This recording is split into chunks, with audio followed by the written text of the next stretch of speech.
तो कैसे हैं आप लोग? उम्मीद करते हैं अच्छे होंगे।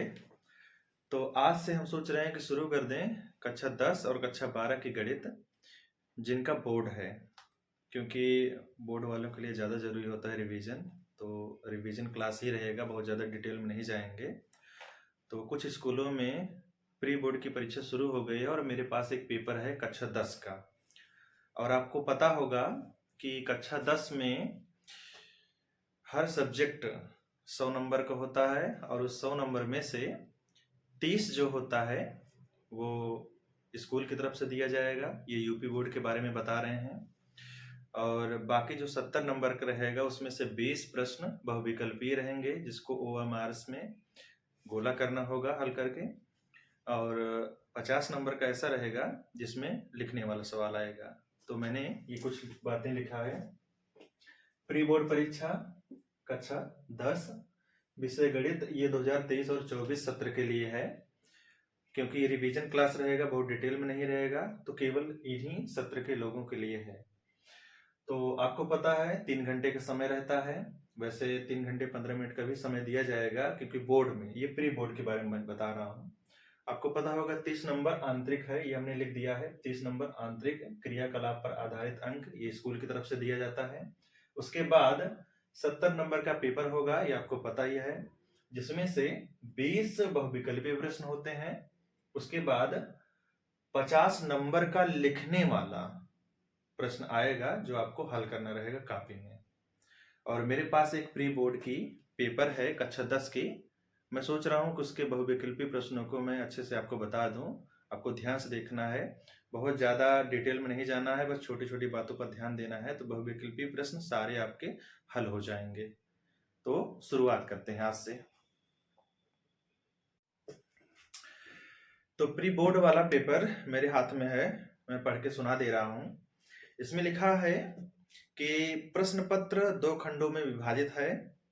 खंड आ में बहुविकल्पी प्रश्नों का सही विकल्प चुनकर विद्यार्थी अपनी OMR उत्तर पत्रक में भरें। खंड बा वर्णनात्मक प्रश्न है, प्रत्येक प्रश्न के अंक उसके सम्मुख अंकित हैं। तो पहला खंड जो है ये हमने लिख दिया है, खंड आ, ये बहुविकल्पी प्रश्न है और इसमें 20 प्रश्न है और हर एक प्रश्न का 1 नंबर है, तो 20 प्रश्न का 20 अंक हुआ। तो पहला जो सवाल है, शुरुआत करते हैं। पहला सवाल है, लिखा है यदि sec a बराबर 2 तो a का मान होगा, यानी कि इसमें से कौन सा a का मान होगा। तो देखिए इसे प्रश्नों को कैसे हल करते हैं, तो मैं हल करके दिखाता हूं। जिन बच्चों को मैंने पढ़ाया है उनको त्रिकोणमिति में मैंने एक टेबल बना के दिखाया था कि आपको साइन, कास, टैन, काट, सेक, कोसेक, ये जो होते हैं 6 त्रिकोणमितीय अनुपात, इनके मान आपको याद रखने होंगे। मान जैसे साइन 30 अंश का मान, कास 30 अंश का मान, साइन 60 अंश का मान, कास 45 अंश का मान, टैन 30 अंश का मान, ये जो मान है जिनकी जरूरत हमें अक्सर पड़ती है, वो मान आपको याद रखने ही होंगे, नहीं तो आप सवाल हल नहीं कर पाएंगे। तो मेरे पास है सेक ए, तो जाहिर सी बात है 6 त्रिकोणमितीय अनुपात हैं, सभी के मान याद नहीं हो पाते हैं। लेकिन मैं एक चीज ये भी बताया था कि जो सेक होता है वो कास का उल्टा होता है। जैसे अगर किसी चीज का आपको मान नहीं पता है, उसके उल्टे वाले का मान पता है, तो आप उसको पलट दीजिए। तो सेक का, कोसेक का और कॉट का मान सबको याद नहीं रहता है, इसलिए उनको पलट देते हैं और बदल देते हैं। जैसे ये आप देख रहे हैं सेक है, अगर हम सेक a बराबर 2 को पलट दें तो ये ऐसे हो जाएगा, क्या, 1 बटे सेक a बराबर 2 को पलटेंगे तो हो जाएगा 1 बटे 2। ऐसा क्यों? क्योंकि मैं आपको दिखा दे रहा हूं कैसे पलटा जाता है।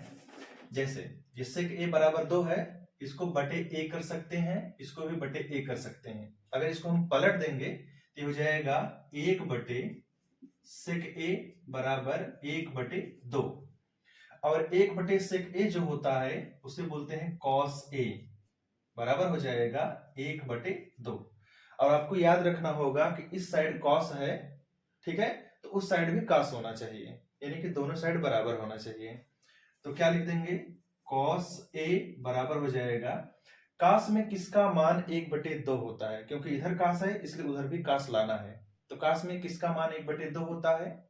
तो मैं लिख दे रहा हूं cos में 60 अंश का मान 1/2 होता है। और हम देख रहे हैं कि cos इधर और cos इधर ये इतना भाग बराबर है, इसलिए दोनों साइड से इतने भाग को हटा देंगे। तो क्या बचेगा? a बराबर हो जाएगा 60 अंश। तो आप देख रहे हैं, कह रहा है a का मान होगा, इसमें से कौन सा ऑप्शन है? ये पहला वाला, ये ऑप्शन सही है, 60 अंश। उम्मीद करते हैं आपको समझ में आया होगा। तो इस बार हमारे पास है इस पेपर का दूसरा प्रश्न, और ध्यान से देखिए इसमें क्या लिखा है।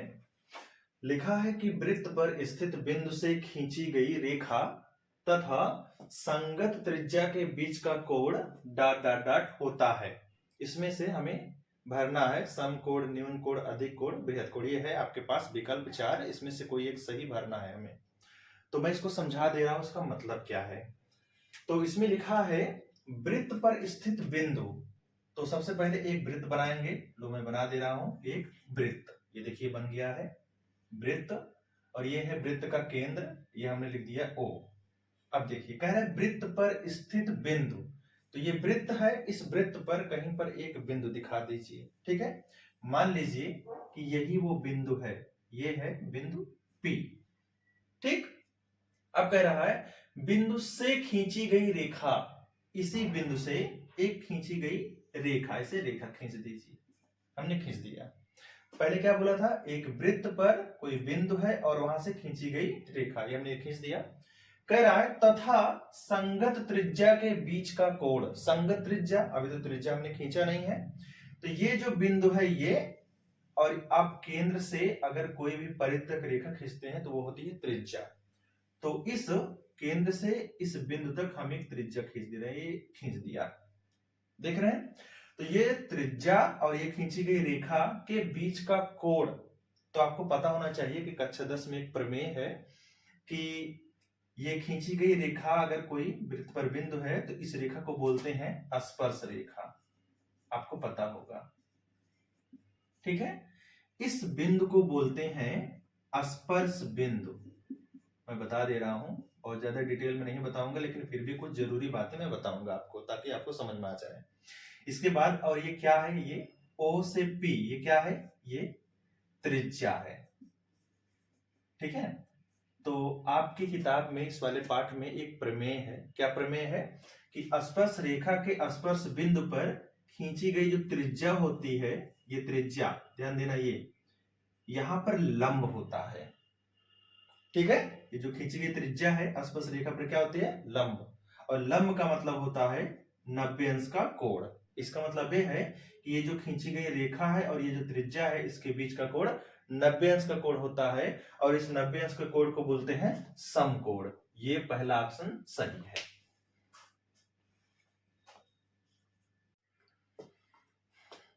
तो हमारे पास है ये प्रश्न नंबर 3, और ध्यान से देखिए इसमें क्या लिखा है। इसमें लिखा है कि यदि 26 और 156 का लासा 156 है तो मासा का मान होगा, यानी कि 26 और 156 का मासा हमें ज्ञात करना है। और हमारे पास विकल्प है 156, 26, 13 और 6, इसमें से कोई एक ऑप्शन सही है। तो अब ध्यान से सुनिए, पहला जो पाठ है वास्तविक संख्याएं, उसमें एक सूत्र है कि अगर कोई भी दो धन पूर्णांक संख्याएं दी गई हैं और उनका लासा मासा ज्ञात करना हो, तो दो संख्याएं और उनके लासा मासा में एक संबंध होता है। संबंध का मतलब सूत्र, मैं उसको पहले लिख दे रहा हूं। ठीक है, जैसे कोई भी दो संख्या है तो उसमें से सूत्र क्या होता है? प्रथम संख्या गुणे द्वितीय संख्या, द्वितीय संख्या, ठीक है, बराबर होता है दोनों संख्याओं का लासा गुणे दोनों संख्याओं का मासा। ठीक है, ये है सूत्र। मैंने थोड़ा शॉर्टकट में लिखा है बस, क्योंकि जगह नहीं था इधर, इसलिए। तो मैंने क्या बताया कि अगर दो संख्याएं दी गई हैं तो उसमें से संबंध होता है लासा मासा का, वो क्या है सूत्र? प्रथम संख्या गुणे द्वितीय संख्या बराबर लासा गुणे मासा, ये सूत्र है। इसी से ये सवाल आएगा। ऐसा क्यों? क्योंकि इस सूत्र में चार चीजें हैं, प्रथम संख्या, द्वितीय संख्या, लासा और मासा। इस चारों में से किसी तीन का मान दिया रहेगा और एक का मान पूछेगा। तो देखते हैं किसका मान दिया है। प्रथम संख्या, ये पहली संख्या है 26, रख दे रहे हैं सूत्र में। द्वितीय संख्या है 156 बराबर, इन दोनों का लासा है 156, ये लासा की जगह रखेंगे, गुणे मासा हमें ज्ञात करना है, तो मासा की जगह मासा ही लिखेंगे क्योंकि हमें इसका मान नहीं पता, ज्ञात करना है। तो आप देख रहे हैं 156 इधर भी बराबर है और गुणा में है, कट जाएगा, तो इधर बचा मासा और इधर बचा 26, तो 26 बराबर हो जाएगा मासा। देखिए ध्यान से देखिए, मासा, इसका मतलब हो गया कि इन दोनों संख्याओं का मासा कितना आएगा 26। तो कौन सा ऑप्शन सही है? Option B.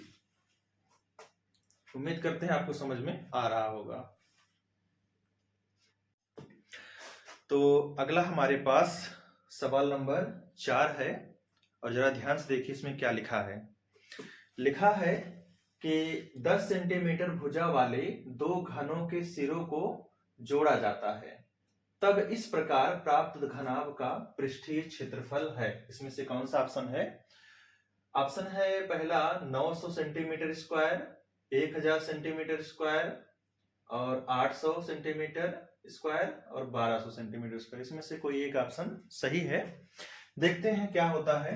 तो ध्यान से देखिए, इसमें लिखा है दो है और घन है, यानी कि दो घन हमारे पास है और दोनों घनों की जो भुजा है वो 10 सेंटीमीटर है। तो मैं घन बना के दिखाता हूं। तो मेरे पास है एक ये घन, वैसे घन बनाना उम्मीद करते हैं आपको आता होगा, नहीं भी आता होगा हम आपको सिखा देंगे। तो ये हमारे पास है फर्स्ट, यानी कि पहला घन, ठीक है। अब एक और मैं घन बना दे रहा हूं क्योंकि जितना बड़ा ये है उतना ही दूसरा वाला भी है, दूसरा वाला भी मैं बना दे रहा हूं, ध्यान से देखिएगा।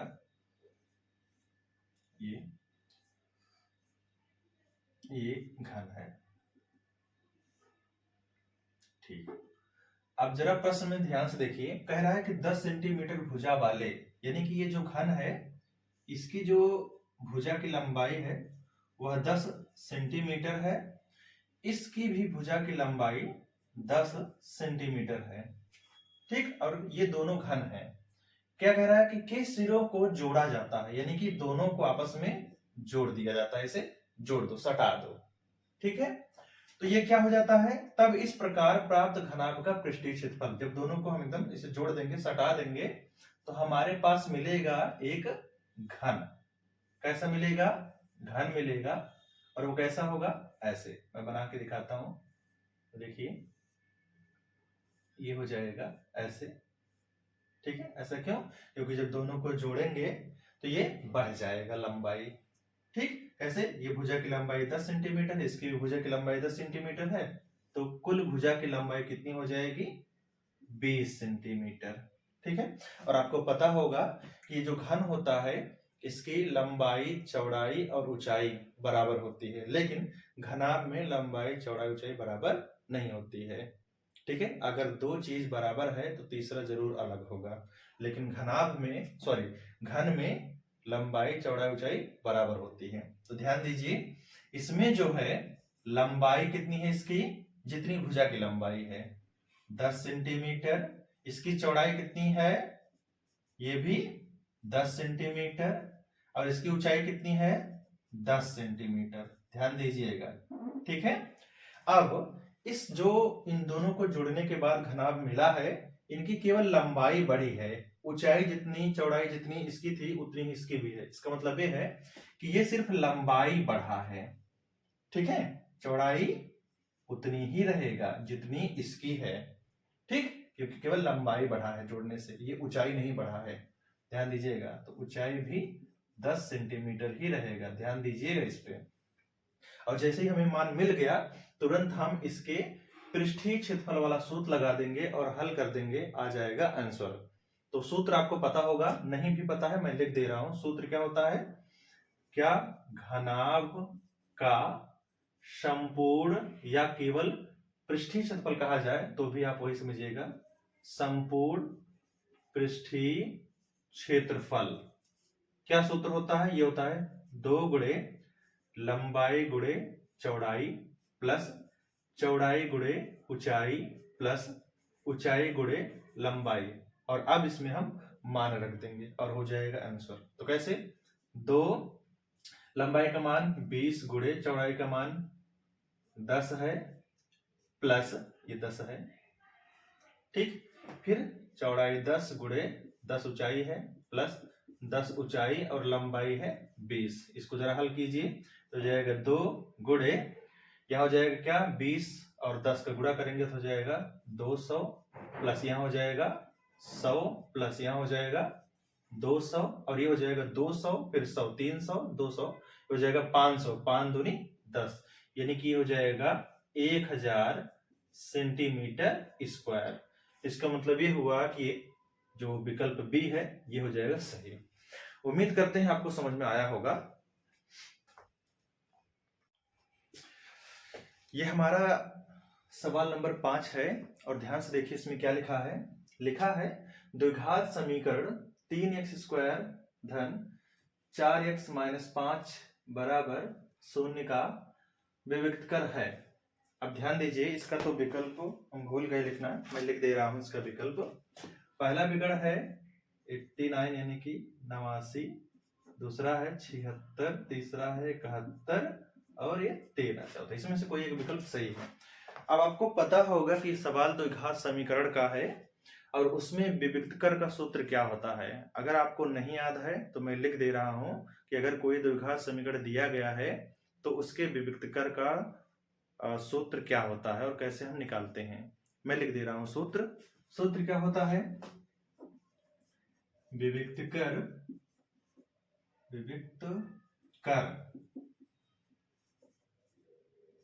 ठीक है। इसको लिखते हैं डी से, क्योंकि डी में इंग्लिश में बोलते हैं डिस्क्रिमिनेंट। जाने दीजिए, आप हिंदी पे ध्यान दीजिए क्योंकि आप यूपी बोर्ड वाले हैं। इसका सूत्र होता है बी स्क्वायर माइनस 4ac, ये सूत्र होता है। अब ये ABC क्या है? ध्यान दीजिए, ये आपके सामने है द्विघात समीकरण और आप जानते हैं पहले आता है A फिर B फिर C, ठीक। तो द्विघात समीकरण में जो पहला मान होता है उसको A बोलते हैं, जो दूसरा मान होता है उसको B बोलते हैं और जो तीसरा मान होता है उसको C बोलते हैं। और ध्यान दीजिए सारे मान चिन्ह सहित रखना है आपको, ठीक है। जैसे A का मान +3 है, B का मान +4 है, C का मान -5 है, चिन्ह सहित ध्यान दीजिएगा और वही मान उठा के सूत्र में रख देना है और हल कर देना है। उसके बाद आ जाएगा विविक्तकर। सूत्र याद रखिएगा, अक्सर प्रश्न आते हैं पेपर में। तो मैं मान रख दे रहा हूं। तो B का मान है यहां से 4, तो 4 का स्क्वायर माइनस 4 गुणे A का मान है 3 गुणे C का मान है -5। अब इसे हल कीजिए, 4 का वर्ग होता है 16 माइनस, देखो ये माइनस है और गुणे में ये माइनस है तो हो जाएगा प्लस। 4 3 12, 12 पंचे 60, 60 और 16 मेरे ख्याल से ये 76 होता है। तो आपका जो विकल्प बा है ये हो जाएगा सही। उम्मीद करते हैं आपको समझ में आया होगा। तो आपके सामने है अगला प्रश्न, प्रश्न संख्या 6 और ध्यान से देखिए इसमें क्या लिखा है। लिखा है समीकरण x माइनस 5 और फिर यहाँ गुणा है x प्लस 5 बराबर 55 का हल होगा। और ध्यान दीजिए मेरे हिसाब से जो सवाल है वो सही है, लेकिन इसका विकल्प जो है विकल्प है +-3 +-5 +-6 +-7, इसमें से कोई नहीं है जहां तक मुझे पता है। मैं आपको करके दिखाता हूं कि इस पेपर में जो विकल्प छपा है ये गलत है, ठीक है। तो आप जरा ध्यान से देखिएगा कि इस प्रश्न को कैसे हल किया जाएगा। ध्यान दीजिए, तो इस प्रश्न को हल करने से पहले मैं आपको एक सूत्र बता देता हूं जो आप छोटे क्लास से ही पढ़ते आ रहे हैं। एक सूत्र होता है a प्लस बी और फिर गुणे में a माइनस बी, ऐसे एक ब्रैकेट में a प्लस बी एक ब्रैकेट में a माइनस बी। तो इसका होता है ये यही, ध्यान देना, पहले a है बाद में b है, तो दोनों का गुणनफल होता है पहले का स्क्वायर यानी कि a का स्क्वायर माइनस दूसरे का स्क्वायर, ये सूत्र होता है। इसी सूत्र को हम इसमें लगा देंगे और आ जाएगा सही आंसर। तो क्या हो जाएगा, ध्यान दीजिए, तो आप देखिए x माइनस 5 है और x प्लस 5 है, यही चीज माइनस यही चीज प्लस में है, तो यही वाला सूत्र लगा देंगे। तो क्या हो जाएगा, ये हो जाएगा x माइनस 5 और x प्लस 5 को बराबर जो 55 लिखा है, इसमें सूत्र लगाएंगे, क्या हो जाएगा ये x माइनस 5 x प्लस 5, तो हो जाएगा पहले वाले का स्क्वायर माइनस दूसरे वाले का स्क्वायर, तो 5 का स्क्वायर क्या होता है 25, बराबर हो जाएगा 55। अब आपको पता है कि ये माइनस 25 है, ये उधर जाएगा तो हो जाएगा प्लस में, तो इधर बचेगा एक्स स्क्वायर बराबर 55 प्लस 25, 25 और 55 ये कितना हो जाएगा, तो एक्स स्क्वायर बराबर हो जाएगा 5 5 10 का 0 हासिल 1, 5 और 2 7 7 1 8। आप देख रहे हैं एक्स स्क्वायर बराबर है कितना 80, और जब भी हम 80 का अंडर रूट निकालेंगे इसमें से कोई भी विकल्प सही नहीं होगा। क्यों? क्योंकि हमें चाहिए x का मान, तो क्या करते हैं, इधर है एक्स स्क्वायर, स्क्वायर को हटाते हैं, हटेगा कैसे, जैसे ही हम एक तरफ से स्क्वायर को हटाते हैं तो दूसरी तरफ जो भी संख्या होती है वो हो जाता है अंडर रूट के अंदर और आगे हो जाता है प्लस माइनस। और अंडर रूट 80 का मतलब होता है 80 का वर्गमूल, और आपको जिस संख्या का वर्गमूल नहीं पता है उस संख्या को आप ऐसे जैसे छोटे क्लास में आप काटते थे वैसे आप काटिए। इसको काटेंगे, 2 से काटेंगे तो कितना हो जाएगा, ये हो जाएगा 40, फिर 2 से काटेंगे तो हो जाएगा 20, फिर 2 से काटेंगे तो हो जाएगा 10, फिर 2 से काटेंगे तो हो जाएगा 5, और ये कटेगा 5 से आएगा 1। और आपको पता है कि जब भी वर्गमूल निकाला जाता है तो जोड़ा बना के लिखा जाता है, जिसका जैसे ये हम जोड़ा बना रहे, ये जोड़ा बन गया, ये जोड़ा बन गया, तो जिसका जोड़ा बन जाता है उसको गुणा करके हम बाहर लिखते हैं, और जिसका जोड़ा नहीं बनता है वो अंडर रूट के अंदर ही रहता है। तो यहां बन गया 2 का जोड़ा और यहां 2 का, तो 2 दूनी 4, ठीक है, क्योंकि इस जोड़े में से एक आएगा 2 और इस जोड़े में से 2 आएगा, तो 2 दूनी 4, और ये जोड़ा में नहीं आया तो ये अंडर रूट के अंदर ही रहेगा 5। तो x का मान आएगा प्लस माइनस 4 अंडर रूट 5, और जो कि इसमें से कोई भी विकल्प सही नहीं है, ये है सही आंसर। इसको ध्यान से देखिएगा आप। तो हमारा अगला सवाल है सवाल नंबर 7, और इसमें क्या है, कह रहा है y का मान ज्ञात कीजिए जिसके लिए बिंदु P 2, -3 और Q 10, y के बीच की दूरी 10 मात्रक है। ध्यान दीजिए 2 पॉइंट है हमारे पास, यानी कि 2 बिंदु हैं, एक बिंदु है P जिसका मान दिया है, एक बिंदु है Q जिसका मान दिया है, इसमें ये y लिखा है, इसी का मान हमें ज्ञात करना है। और कह रहा है कि ये बिंदु और ये बिंदु के बीच की दूरी जो है 10 मात्रक दिया है। जैसे मात्रक मतलब होता है कि अगर कहीं सवाल में सेंटीमीटर, मीटर, किलोमीटर नहीं दिया होता है दूरी या लंबाई चौड़ाई, तो वहां मात्रक लिखा होता है, बस यही है मीनिंग। तो देखिए ध्यान से, इसमें है विकल्प में कि कह रहा है y का मान होगा -3, 9, या तो होगा -9, 3, या 9, 3 या -9, 2, इसमें से कोई एक विकल्प सही है। तो ध्यान दीजिए इस सवाल को कैसे हल करेंगे। देखिए, तो जब भी 2 बिंदु दिया रहता है तो उसमें कैसे हल करते हैं, मान लीजिए कि ये जो बिंदु है पहला बिंदु, ये देखिए कोई बिंदु है, ये पहला बिंदु है, इसका नाम है x1 y1, और ये कोई दूसरा बिंदु है, इसका नाम या मान आप चाहे जो कह सकते हैं, दोनों सही है, इसका मान जो है x2, y2 है। तो अगर हमें पता करना हो इन दोनों बिंदुओं के बीच की दूरी क्या है, तो इस दूरी को निकालने का सूत्र होता है under root x2 minus x1 का whole square plus y2 minus y1 का होल स्क्वायर, यह है सूत्र। और ये किसका सूत्र है, दूरी का, तो मैं यहां लिख दे रहा हूं क्या, दूरी निकालने का सूत्र है।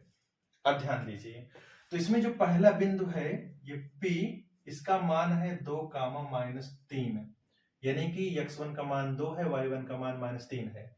और दूसरा जो बिंदु है Q, इसका मान है 10, y, इसका मतलब x2 का मान 10 है, y2 का मान y है, और यही मान उठा के इस सूत्र में रख देना है। तो दूरी जो है वो 10 मात्रक दिया है, तो दूरी की जगह क्या लिखेंगे 10, ध्यान दीजिए, ठीक। इस दूरी को, जो इधर हमने बराबर दूरी लिखा है, आप इस बराबर दूरी को यहां भी लिख सकते हैं ताकि आपको हल करने में आसानी हो। इसका मतलब यह है कि दूरी बराबर यह सूत्र। ठीक, तो चलिए मान रखते हैं। जानबूझ के हमने ऐसा किया ताकि आपको आसानी लगे हल करने में। देखिए ध्यान से, तो अंडर रूट में मान रखेंगे तो x2 का मान क्या है 10, 10 माइनस x1 का मान है 2 का होल स्क्वायर प्लस y2 का मान क्या है y माइनस y1 का मान क्या है -3, ध्यान देना, का होल स्क्वायर बराबर दूरी कितना है 10 मात्रक, ध्यान देना, तो मात्रक नहीं लिखेंगे कि मान है यहाँ। तो अब क्या करना है, इसको हल करना है, ध्यान दीजिए इधर। तो 10 माइनस 2 का होल स्क्वायर, तो 10 माइनस 2 करेंगे 8, 8 का होल स्क्वायर हो जाएगा कितना, अंडर रूट में 64 प्लस y, ये माइनस माइनस क्या हो जाएगा प्लस, तो y प्लस 3 का होल स्क्वायर बराबर 10। अब ध्यान दीजिए ये बहुविकल्पीय प्रश्न है, इसलिए इसमें बहुत ज्यादा बड़ा नहीं हल करना है। तो अब क्या करना है, एक ट्रिक होता है, क्या, विकल्प से हल करना। ठीक है, मैं डिटेल में बताऊंगा तब जब मैं इस पार्ट को पढ़ाऊंगा, तो मैं विकल्प से हल कर दे रहा हूं आसानी से, आपको आगे हल नहीं करना पड़ेगा। ठीक है, ध्यान दीजिए, हमें क्या करना है, इसमें से y का मान ज्ञात करना है, सारे y के मान हैं, इसमें से कोई एक सही है बाकी सब गलत है। तो इसमें से क्या करना है, यही विकल्प यही रखना है। ठीक है, ध्यान देना, विकल्प में से जो मान है ना वही यहां रखना है और इसको हल करेंगे, आएगा 10। तो जिस मान को रखने से आएगा 10 वही मान सही है। चलो मैं रख के देखता हूं, ध्यान देना। अगर y का मान -3 यहां रखते हैं तो यहाँ -3 है और यहाँ 3 है, यहाँ -3 हो जाएगा और यहाँ 3 है, तो ये कट जाएगा और हो जाएगा 0, केवल अंदर में बचेगा 64, और 64 का वर्गमूल होता है 8, 8 10 के बराबर नहीं होगा, इसका मतलब ये ऑप्शन गलत है। ध्यान दीजिए आगे, अगला है -9, क्योंकि जब एक से गलत हो गया तो दूसरा चेक करने की जरूरत नहीं है, तो फिर अब इसको चेक करेंगे, तो -9 इसका रख के देखते हैं यहाँ। तो अगर हम y की जगह -9 रखते हैं, ध्यान दीजिएगा, -9, तो -9 रखते हैं, तो -9 और +3, ये कितना हो जाएगा, ये दोनों मिला के हो जाएगा -6, और यहाँ देखिए वर्ग है, तो -6 का वर्ग 36, और यहाँ 64 है, प्लस 64 करेंगे, ये वाला 64, तो हो जाएगा क्या 100, और अंडर रूट है, अंडर रूट 100 का मतलब 10। अब जरा ध्यान दीजिए, इस मान को रखने से आ गया आंसर, लेकिन -9 यहाँ है तो यहाँ भी है -9, इसका मतलब ये गलत है, इन दोनों में से कोई एक सही है। ठीक, दूसरा मान भी रख के चेक कर लेते हैं इसका, तो 3 है दूसरा मान, तो 3 भी यहाँ रख के चेक कर लेते हैं। तो अगर हम यहाँ रखेंगे 3 और यहाँ पहले से ही 3 है, 3 3 6, 6 का वर्ग 36 और प्लस 64, और ये हो जाएगा 64 36 100, 100 का वर्गमूल 10, इसका मतलब ये ऑप्शन सही है। और डिटेल में हम आपको पाठ जब पढ़ाएंगे तब आपको बताएंगे। उम्मीद करते हैं आपको समझ में आएगा, अगर थोड़ा कम समझ में आया तो आप फिर से इसको देख लीजिएगा, समझ में आ जाएगा। तो हमारा अगला प्रश्न है प्रश्न संख्या 8, और इसमें ध्यान से देखिए क्या लिखा है। लिखा है बिंदुओं 5,0 और -12,0 के बीच की दूरी 17 है। ये बोल दिया है कि ये बिंदु और ये बिंदु के बीच की दूरी 17 है। तो कह रहा है कि बताइए कि जो विकल्प है इसमें जो लिखा गया इसमें से कौन सा सही है। तो ये बोल दिया है कि इस बिंदु और इस बिंदु की दूरी 17 है, ध्यान दीजिएगा। तो हमें पता करना है कि ये सही कह रहा है कि गलत कर रहा है। ठीक है, मतलब गलत कह रहा है या दोनों में से कोई नहीं, कह नहीं सकते, या इनमें से कोई नहीं। ठीक है, कुछ तो होगा, देखते हैं, चेक करते हैं कि क्या सच में इस बिंदु और इस बिंदु के बीच की दूरी 17 है। अगर आ गया तो सही है, नहीं तो असत्य है, गलत है। ठीक है, दोनों में से कोई ना कोई एक चीज होगा ही। तो देखिए अभी अभी हमने पीछे वाले सवाल में सूत्र लिखा था दो बिंदुओं के बीच की दूरी ज्ञात करने का, मैं फिर से लिख दे रहा हूं। दूरी का सूत्र क्या होता है, दूरी बराबर होता है, यानी कि दूरी निकालने का सूत्र ये होता है under root x2 minus x1 का whole square plus y2 minus y1 का होल स्क्वायर, ये है सूत्र, अभी मैंने पीछे लिखा था। तो आपको पता होना चाहिए कि जो मान है पहला बिंदु है इसको बोलेंगे x1 y1, और ये दूसरा बिंदु है x2 y2। ठीक है, अब यही मान उठा के इसमें रख देंगे। चलो रखते हैं, तो अंडर रूट x2 का मान है -12, यहाँ माइनस वाला ये चिन्ह है, और x1 का मान है 5, ठीक है, का होल स्क्वायर, प्लस y2 का मान है 0 माइनस y1 का मान है 0 का होल स्क्वायर। अब जरा ध्यान दीजिए, -12 और -5 हो जाएगा अंडर रूट के अंदर -17 का वर्ग, ठीक है, प्लस 0 प्लस 0 0 का वर्ग 0 होता है, सबको पता है, 0 माइनस 0। तो ये -17 का वर्ग क्या होता है भैया, उम्मीद करते हैं आपको पता होगा, नहीं भी पता है तो कोई बात नहीं, माइनस का जो वर्ग होता है ये हो जाता है प्लस, ध्यान देना।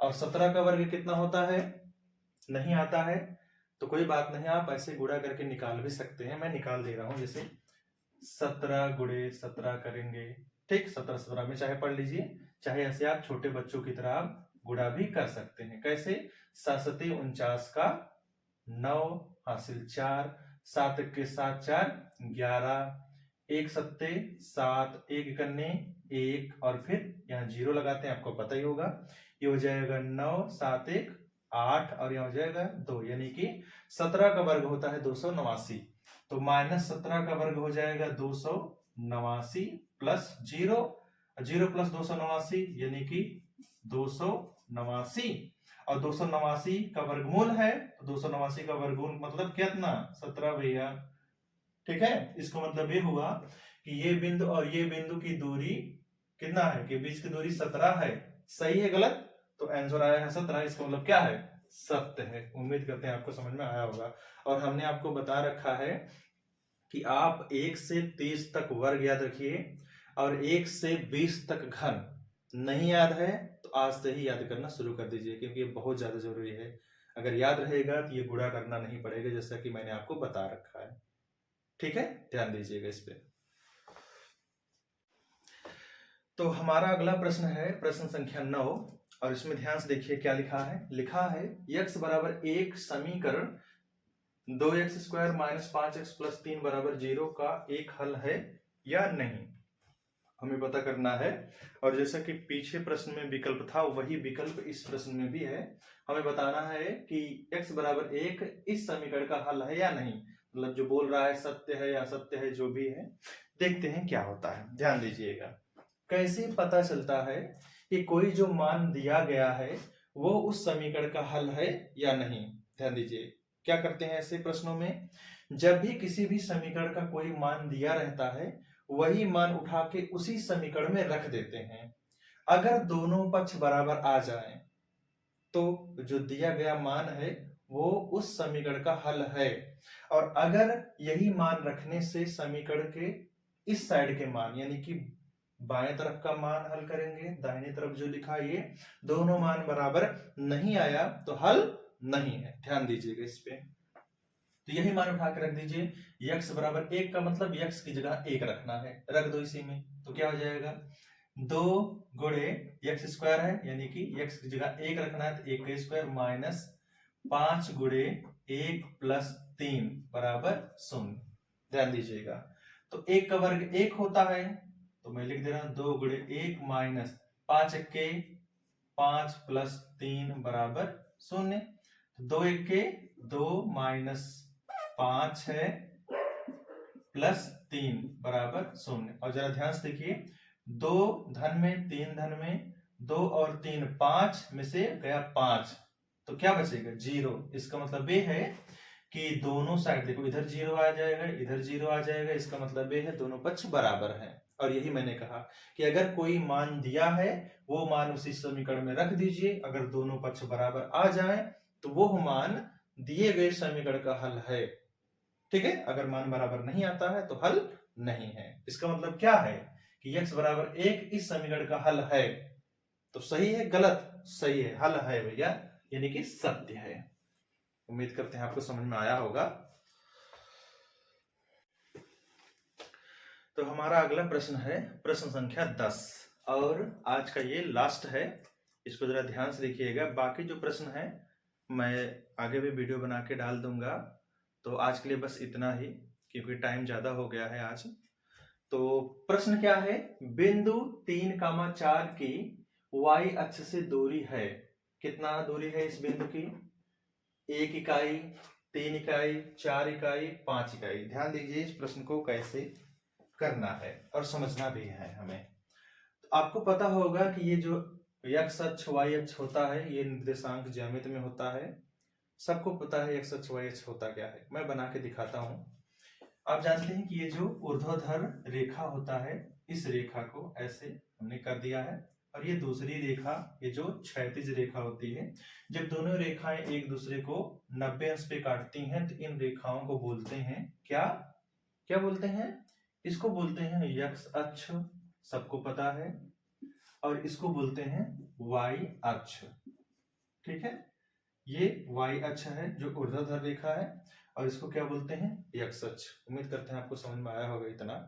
अब ध्यान दीजिए ये जो बिंदु है यहाँ पर जहां पर दोनों रेखाएं उससे काटती हैं इसको बोलते हैं क्या? मूल बिंदु। ये सब चीज सबको पता है। जब इस पाठ को मैं पढ़ाऊंगा तो मैं पूरे डिटेल से पढ़ाऊंगा इसमें क्या क्या चीजें होती हैं। यहाँ बस प्रश्न के बारे में ही बात होगी। तो इसमें क्या है, कह रहा है कि ये जो 3,4 बिंदु है y अक्ष से कितनी दूरी पर है। तो सबसे पहले दूरी पता करने के लिए सबसे पहले इस बिंदु को दिखाना होगा कि ये बिंदु है कहाँ। ध्यान दीजिए, तो मैं काट के दिखाता हूं। देखो ये ऐसे नंबरिंग कर लीजिए, ये हो जाएगा 1 हो गया, ये 2 हो गया, ये 3 हो गया, ये 4 मान लीजिए। ऐसे y के तरफ भी ऐसे कर लीजिए, ऐसे जितनी दूरी ये किए हैं। 1 हो गया, ऐसे 2 हो गया, 3 हो गया, ऐसे 4 हो गया। ऐसे प्रश्न 1 नंबर में अक्सर आते हैं, इस पे ध्यान दीजिएगा। ठीक है, तो इस बिंदु को मैं दिखा रहा हूं, ये बिंदु है कहाँ। इस मान को बोलते हैं x का मान, और ये वाला जो मान होता है y का मान। यानी कि ये जो मूल बिंदु है यहां से x की तरफ हमें चलना है 3। चलो 1 2 3 ये चल दिए। फिर यहीं से हमें y की तरफ चलना होता है, तो y का मान है 4, तो y की तरफ 4 चलिए ये 1 हो गया, ये 2 हो गया, ये 3 हो गया, और ये 4 हो गया। ये जो बिंदु है यही बिंदु है 3,4। ठीक है, अब ध्यान दीजिए प्रश्न में क्या पूछ रहा है कि ये जो बिंदु है ये y अक्ष से दूरी है, y अक्ष से कितनी दूरी पर है। तो ये y अक्ष है, इसकी दूरी कितनी है ये हमें दूरी बतानी है। ठीक, तो ये दूरी कैसे पता चलेगा? ऐसे हम खींच लेंगे, ऐसे यहां से इसे डॉटेड इधर देखिए, तो कैसे पता चलेगा कि ये दूरी कितनी है? ये वही दूरी है जितना हम x की तरफ चले हैं। कितना चले हैं x की तरफ? ये 1 2 3, ये हम x की तरफ चले हैं कितना? 3। इसीलिए जितनी दूरी यहां होगी उतनी दूरी यहां भी होगी। ये y अक्ष है, तो y अक्ष से इस बिंदु की दूरी कितना होगी? 3। यहाँ क्या लिखा है? 3 इकाई। यही है प्रश्न का उत्तर। कभी कभी ऐसे प्रश्न में y अक्ष से दूरी पूछता है, कभी कभी x अक्ष से दूरी। अगर x अक्ष से पूछता तो ये है x अक्ष, और ये जो दूरी है यही x अक्ष से दूरी है, तो ये भी पूछता है। तो ये दूरी कैसे पता चलता है? ध्यान दीजिए कैसे पता चलता है ये दूरी। तो यहाँ गिनते हैं 1 2 3 4, जितनी ये दूरी होगी उतनी ये होगी। ये कितना है? 4, तो 4 इकाई हो जाता है। ठीक है, तो ध्यान दीजिए मैं इसके लिए एक छोटा सा ट्रिक बताता हूं। क्या? जिसकी दूरी कहेगा उससे उल्टे वाले का मान बताना है। यहां पर ये x अक्ष का मान है, ये y का मान है ना, ये x का मान है, ये y का मान है। तो क्या पूछ रहा है? y अक्ष से दूरी, तो y का मान पूछ रहा है ना, तो हमें बताना है x वाला मान। तो x वाला मान कितना है? 3, तो आंसर हुआ 3 का। बस, उम्मीद है आपको समझ में आया होगा।